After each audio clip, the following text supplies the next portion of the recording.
नमस्कार दोस्तों, नॉलेज मंडली में आप सभी का स्वागत है। आज की वीडियो में हम करेंगे MCQ on general provident fund and CPF rules part 3। These questions are very much important for principal, vice principal in EMRS, KVS, NVS, NCT conducted by UPSC and other examinations। तो शुरू करते हैं आज का पहला क्वेश्चन।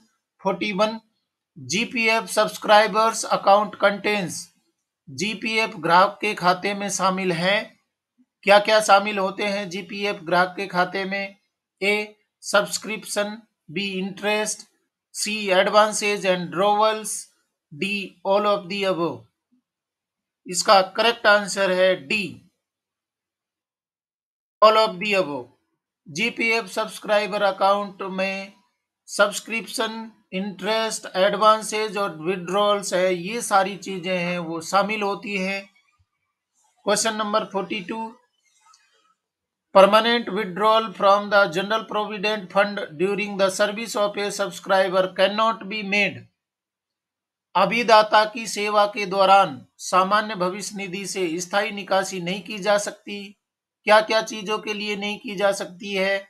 ए फॉर बिल्डिंग और acquiring a ready built flat, B for repayment of housing loan, C for paying obligatory expenses in connection with betrothal marriage, D for renovation an ancestral house in which the subscriber is one of the inheritors. Correct answer is D, for renovation an ancestral house in which the subscriber is one of the inheritors। मतलब क्या है कि permanent withdraw या सामान्य भविष्य निधि से स्थायी निकासी है वो की जा सकती है। कौन कौन से मामले में और किस मामले में नहीं की जा सकती है? फॉर बिल्डिंग और acquiring a ready built flat, खरीदने के लिए निकासी की जा सकती है। रीपेमेंट ऑफ हाउसिंग लोन, ये भी किया जा सकता है। Repayment of obligatory expenses in connection with betrothal marriage, इसके लिए भी किया जा सकता है, शादी या कोई भी दूसरे फंक्शन के लिए। परंतु for renovation ancestral house in which the subscriber is one of the inheritors, मतलब जमीन, प्रॉपर्टी या हाउस है वो स्पष्ट रूप से या तो सब्सक्राइबर के, एम्प्लॉय के या उसके स्पाउस के नाम से होना चाहिए।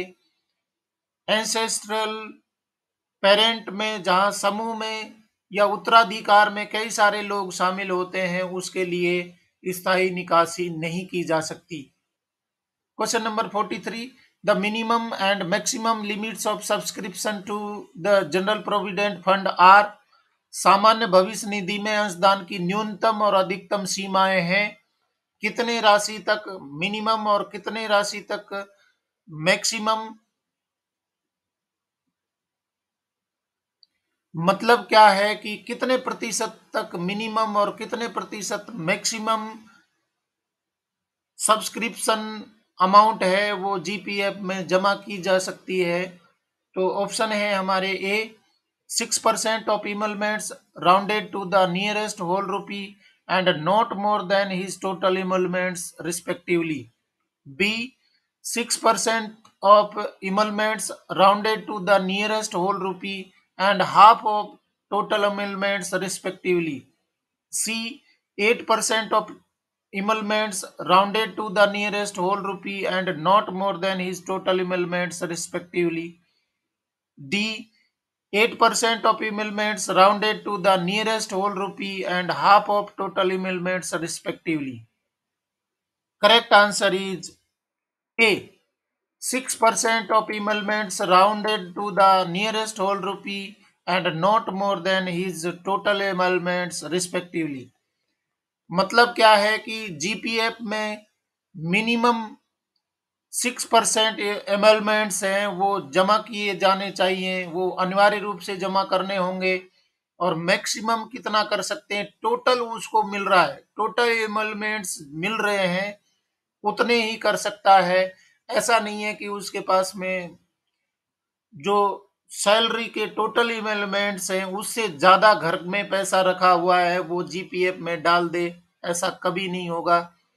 टोटल इमेलमेंट्स उसको मिल रहे हैं, वो अधिकतम उसमें जमा कर सकता है। Question number 44, maximum limit of installments for recovery of principal amount of HBA is. HBA का मतलब होता है हाउस बिल्डिंग अलाउंस की मूल राशि की वसूली के लिए किस्तों की अधिकतम सीमा क्या है? Option A 180 installments, option B 240 installments, option C 360 installments, D 220 installments. Correct answer is A 180 installments.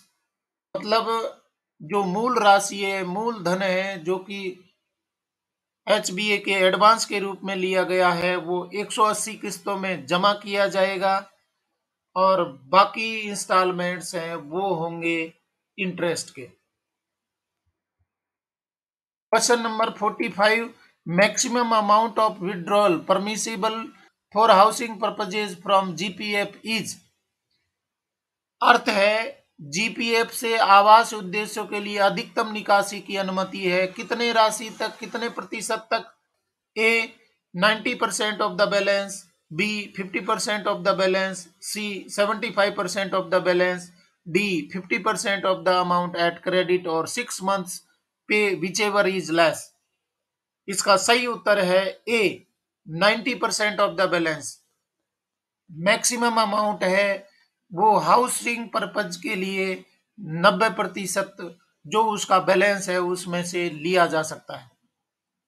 Question number 46, the house building advance can not be allowed to a central government employee for.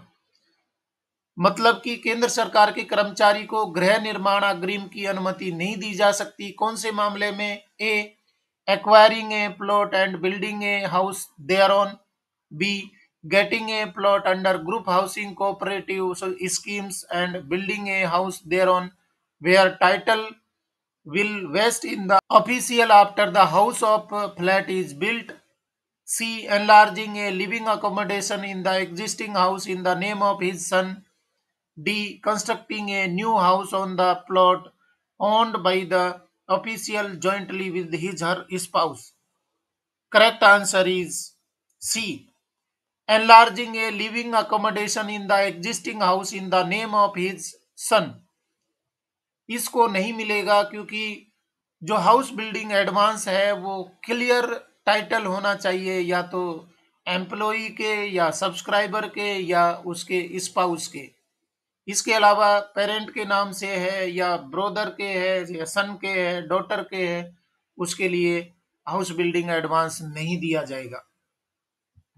Next question 47, one of the following is not an interest free advance. निम्नलिखित में से एक ब्याज मुक्त अग्रिम नहीं है। कौन सा ब्याज मुक्त अग्रिम नहीं होता है? Option A advance in the event of natural calamity like flood, drought, cyclone etcetera, B lump sum advance to provide for immediate financial relief to the family of an employee who dies while in service, c advance for training in Hindi through correspondence course, d advance for purchase of computer oblique HBA। correct answer for this, d advance for purchase of computer HBA। Computer advance और house building advance है वो interest free नहीं होता, उस पर interest लगता है। बाकी सारी एक्टिविटीज में बाकी सारे एडवांसेज हैं वो इंटरेस्ट फ्री होते हैं। जैसे natural calamity, flood, drought, cyclone के लिए एडवांस लिया है तो वो एडवांस है वो इंटरेस्ट फ्री होगा। Lump sum advance to provide for immediate financial relief to the family of an employee who dies while in service, ये भी इंटरेस्ट फ्री है। Advance for training in Hindi through correspondence course, ये भी interest free है।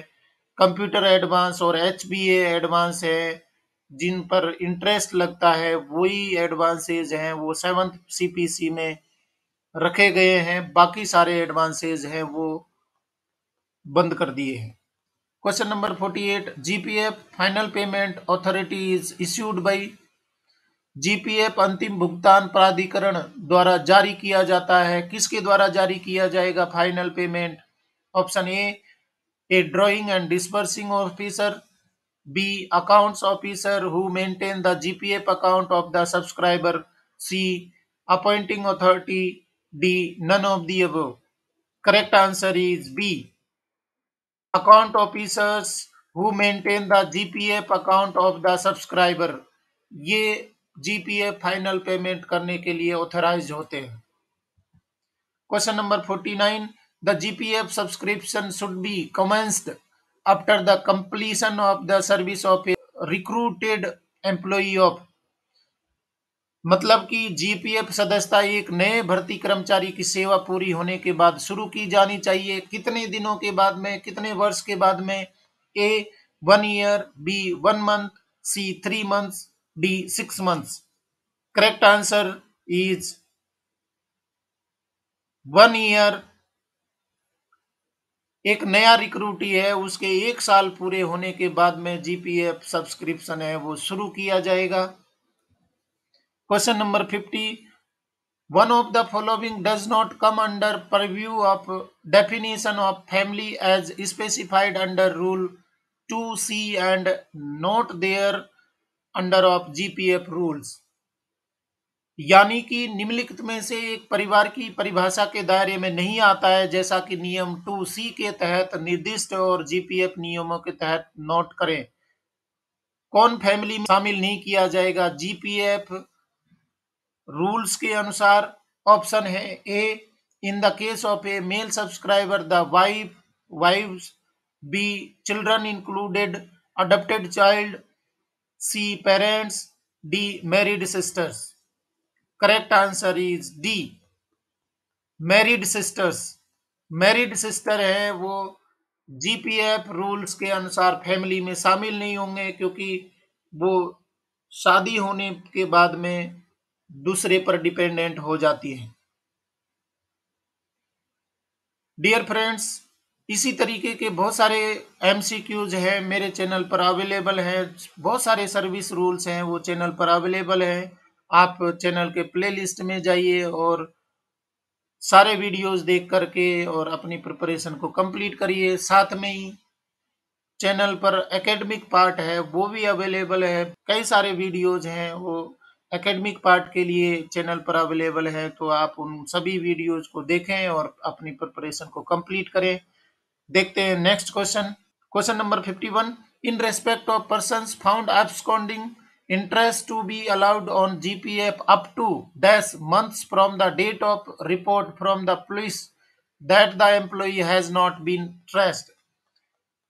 मतलब है फरार पाए गए व्यक्तियों के संबंध में पुलिस से रिपोर्ट की तारीख से डैश महीने तक जीपीएफ पर ब्याज की अनुमति दी जाएगी कि कर्मचारी का पता नहीं लगाया गया है। कितने दिनों तक जीपीएफ पर इंटरेस्ट मिलते रहेगा?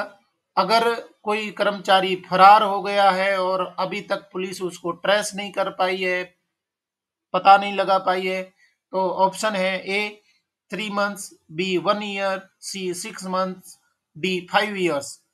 Correct answer is C 6 months. 6 महीने के बाद में भी ये पता नहीं लगता है। फरार कर्मचारी जिसको पुलिस अभी तक ट्रेस नहीं कर पाई है, तो जीपीएफ अकाउंट पर 6 महीने तक इंटरेस्ट मिलता रहेगा। Question number 52, when a subscriber retires on superannuation the interest on GPF is payable up to a period of.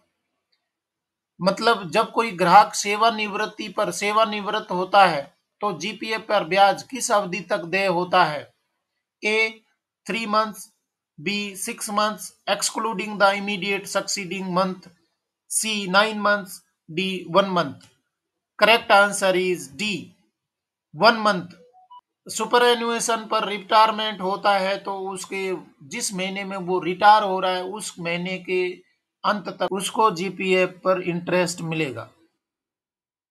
Question number 53, the purposes for which the withdrawal from the GPF is payable that is after the completion of 15 years of service of a subscriber और within 10 years before the date of his retirement. यानी कि जिन उद्देश्यों के लिए GPF से निकासी देय है, यानी ग्राहक की 15 साल की सेवा पूरी होने के बाद या उसकी सेवानिवृत्ति की तारीख से 10 साल पहले कौन कौन सी कंडीशंस में। पहला है A, meeting the cost of higher education. B, meeting the expenditure in connection with betrothal marriage of the subscriber's child and the dependent family relative. C, meeting the expenses in connection with illness. D, all of the above. Correct answer is D, all of the above.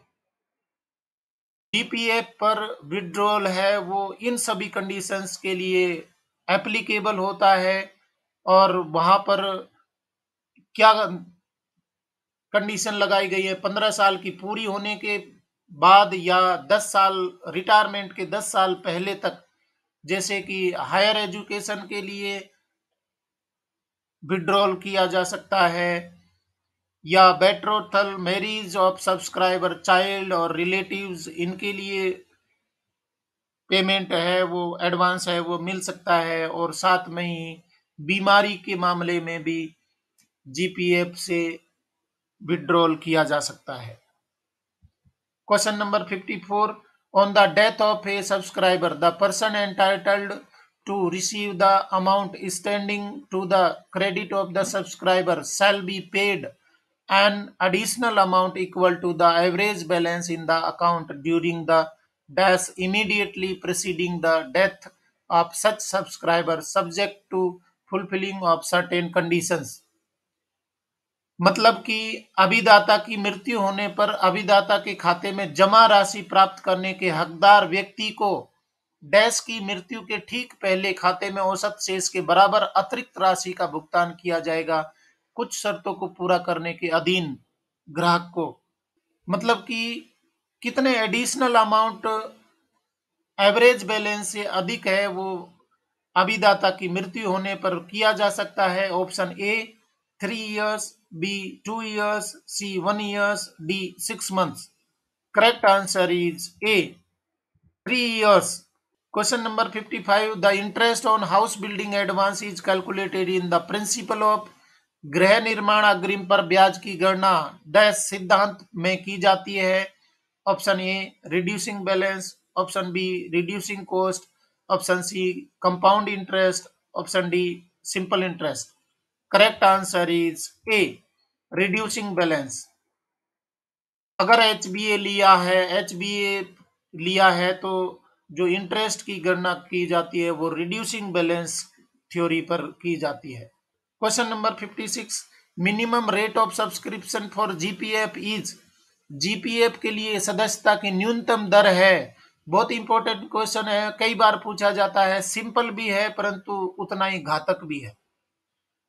Option A 10% of emoluments, B 7.5% of emoluments, option C 6% of emoluments, D 8% of the basic pay. Correct answer is C 6% of emoluments. GPF के लिए 6% इमलमेंट्स है वो subscription के रूप में कटेगा। Question number 57, advance taken from GPF have to be repaid in maximum. GPF से लिए गए अग्रिम का अधिकतम भुगतान करना होगा कितने इंस्टॉलमेंट में। A 50 installments, B 60 installments, C 70 installments, D 80 installments. Correct answer is B 60 installments. GPF advance लिया गया है तो 60 इंस्टॉलमेंट्स में उसको वापस रीपे करना होगा। Next question 58, Shri Bhandari is drawing pay ₹1,25,000 as basic pay in pay level plus 75,000 other allowances. What is the maximum amount he can subscribe to GPF. अर्थ है, श्री भंडारी मूल वेतन के रूप में 1,25,000 रुपये प्राप्त कर रहे हैं, प्लस अन्य भत्तों के रूप में 75,000 रुपये प्राप्त कर रहे हैं। वह अधिकतम कितनी राशि का जीपीएफ सब्सक्राइब कर सकता है। Option A ₹1,25,000, B ₹12,000, C ₹2 lakh, D ₹20,000. Correct answer is C, ₹2 lakh. Maximum इमेलमेंट्स है उसका 1,25,000 प्लस 75,000, 2 लाख बनते हैं। 2 लाख तक वो सब्सक्रिप्शन कर सकता है। Question number 59. When an amount of advance is outstanding, can an employee apply for further advance from GPF? जब कोई अग्रिम राशि बकाया हो तो क्या कोई कर्मचारी जीपीएफ से आगे के अग्रिम के लिए आवेदन कर सकता है? Option A yes, option B no, option C not for the same purpose, option D none. Correct answer is A, yes, कर सकता है। एक एडवांस चल रहा है, उसके आगे भी अगर उसको जरूरत हो गई है तो वो ले सकता है। और लास्ट क्वेश्चन है 2020 क्वेश्चन सीरीज का 60 emoluments for the purpose of GPF subscription as per 7th CPC is. मतलब 7वें सीपीसी के अनुसार जीपीएफ सदस्यता के प्रयोजन के लिए प्रलब्धियां हैं। A, pay level in the pay matrix. B, pay in the pay band plus grade pay plus DA. C, pay in the pay band plus grade pay plus other allowances. D, none. Correct answer is A, pay level in the pay matrix. क्योंकि 7th CPC ने पे matrix बना दिए हैं और वहां पर अलग अलग पे लेवल्स है, तो पे लेवल के अनुसार उसका सब्सक्रिप्शन होगा जीपीएफ के लिए। इस तरीके से हमने 20 क्वेश्चंस है वो कंप्लीट कर लिए हैं। अगर आपको मेरे क्वेश्चन पसंद आए हैं तो वीडियो को लाइक शेयर करें और कमेंट जरूर करें आपको क्वेश्चंस किस तरीके के लगे हैं और आप कौन से क्वेश्चन चाहते हैं, कौन सा पार्ट कंप्लीट करना चाहते हैं। मैं आपके लिए वो सारे क्वेश्चंस हैं वो चैनल पर अवेलेबल करवाऊंगा। और साथ में चैनल को सब्सक्राइब करना तो जरूरी है क्योंकि नॉलेज मंडली is the right choice. Thank you very much.